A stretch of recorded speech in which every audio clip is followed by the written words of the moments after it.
మన ప్రభు అయిన యేసుక్రీస్తు నామములో వీక్షించుతున్న ప్రతి ఒక్కరికి ప్రభువు నామములో శుభాభివందనములు తెలియజేసుకుంటున్నాం. ఈ దినం దేవుడు మనకిచ్చినటువంటి నూతనమైన వాగ్దానము, అది కీర్తనల గ్రంథము 124వ కీర్తన 8వ లేఖనాన్ని ఒక్కసారి మనం అందరం కూడా పరిశీలిద్దాం. భూమి ఆకాశములను సృజించిన యెహోవా నామము వలననే మనకు సహాయము కలుగుచున్నది. ఇది నిజం, ఇదే యథార్థం, ఇదే సత్యం. మన దేవుడు ఎవరు అని చెప్పుకునే ముందు, మన దేవుడు భూమి ఆకాశములను సృజించిన దేవుడు. ఈ దేవుడే లేకపోతే భూమి మీద మనము లేము, మన పైన ఆకాశం కూడా లేదు. అట్టి ఈ భూమి మీద మనము మానవులుగా సృజింప చేయడానికి కావలసినటువంటి ప్రతిదీ కూడా దేవుడిచ్చాడు. మన ప్రతి అవసరమును కూడా దేవుడు తన మహిమలో తీర్చుతున్నాడు. అందుకే మొదటగా నువ్వు తెలుసుకోవలసినది, మన దేవుడు ఎవరు అనుకున్నప్పుడు, మన దేవుడు భూమి ఆకాశములను సృజించిన దేవుడు.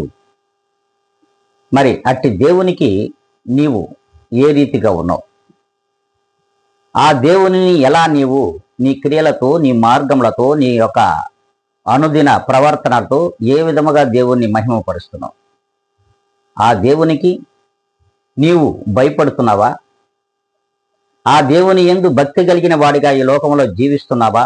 ఒక్కసారి ఆత్మ పరిశీలన చేసుకోవాల్సిన అవసరం ఉందని దేవుడు తెలియజేస్తున్నాడు. ప్రియమైన దేవుని బిడ్డలారా, మరి అలా ఉన్నామా?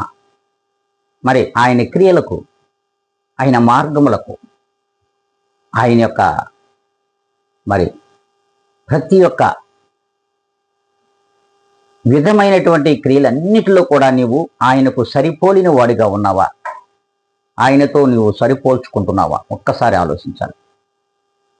మరి అలా సరిపోల్చగలిగినట్లయితే, సరిపోల్చుకున్నట్లయితే, నీవు ఈ దినము నుండి అయినా సరే ఆ దేవునికి మరి ఇష్టడుగా ఉండగలిగితే ఆ దేవుడు నీకు సహాయం చేస్తాడు.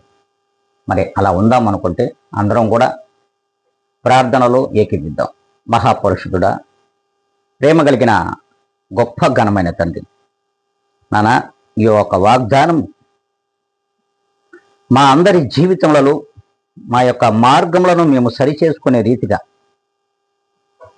మా హృదయములకు కావలసినటువంటి మీ తలంపులతో నింపమని, అట్టి కృపను, సహాయమును పైనుండి మాకు దయచేయమని క్రీస్తు యేసు నామములో మీ ప్రియ జనులను మీ చేతులకు అప్పగించుకుంటూ, నన్ను నేను మిక్కిలిగా తగ్గించుకుంటూ అడిగి వేడుకొని ప్రార్థించి పొంది ఉన్నాం మా ప్రియ గొప్ప పరలోక తండ్రి. ఆమెన్.